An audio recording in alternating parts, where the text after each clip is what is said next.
Ano masasabi nyo dito mga kaganap? Ngayong araw ika-9 ng Agosto may isang nagrereklamong complainant pero pinangalan muna itong Sir Talent, pero ang salaysay ng isang sumbong na lalaki na binabastos siya sa isang executive sa TV5 galit si Senador Raffy sa kanyang mga staff dahil gusto ito ni Senador Raffy patawagan. Alam ko katrabaho nyo na din ako, of Suresh I love TV5 sa lahat ng management sa TV5 maraming salamat. I'm free whatever want to do tapos sasabihin nyo ako na walang utang na loob hindi kami konsentidor dito sabi pa ni Sir Raffy.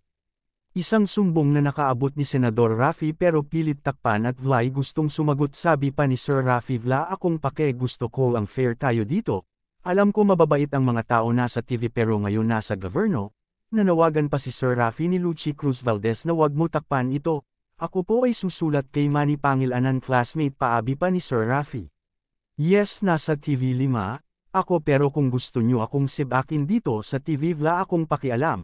Kaya enman tinawagan ni Sir Raffy ang nagngangalang Rolly Santos ang head HR, TV5.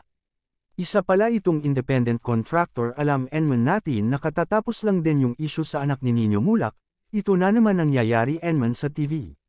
Binigyan po ako ng 5,000 sa executive producer, ano masasabi nyo dito mga kaganap pakinggan nyo ito. Tinarayan pa kami nito kundi magkikita tayo sa hearing sa senador, paabi pa ni HR Rolly ipapatawag kita. Pati na si Lucy Valdez Cruz, trust ni madami na akong sinususpend sabi ni Sir Raffy, ipapatawag ko kayong dalawa ni Lucy Valdez Cruz. Saad pa ni Sir Raffy yung executive sa TV5 gusto siyang kausapin pero off-air, pero hindi gusto ni Sir Raffy dapat on-air lang tak-aypan sa TV5. Kaysa naman, hindi kayo action, araw-araw tayo mag-aaway dito. I'm not gonna allow this. Taong gobyerno na kasi ako eh. Eh, meron akong pinagsilbihan. At ang pinagsilbihan ko taong bayan. I have to choose. And I choose. And I'm choosing the taong bayan. People who voted for me. Kaya ako binoto ng tao dahil nagtitiwala sila na maging patas ako. Gagawin ko ang trabaho ko. Nandiyan ang HR? Kausapin natin. Come on guys, be fair. I'll be fair with you. Promise. Promise. Maging fair ako sa inyo. Okay. Sir Talent, bakit ngayon lang po kayo nagsumbong? Sir?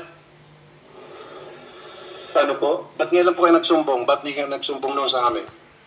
Conducting an investigation to determine the facts and take appropriate action. We have reached out to the persons concerned and are gathering information. Rest assured that the rights and welfare of all parties shall be protected. TV5 remains committed to fostering a safe working environment. We ask everyone to kindly reserve judgment pending our investigation. Yan po, Senator Raffy, maraming salamat po. Okay, yun lang po gusto nyo sabihin, sir. Ano iba? Pwede mo magtanong, sir? Sige po. Okay, July 23, nangyaring insidente, and right there and then, that same date, nakarating po sa amin, sa Wanted sa radyo, at lahat po ng mga kinaukulan,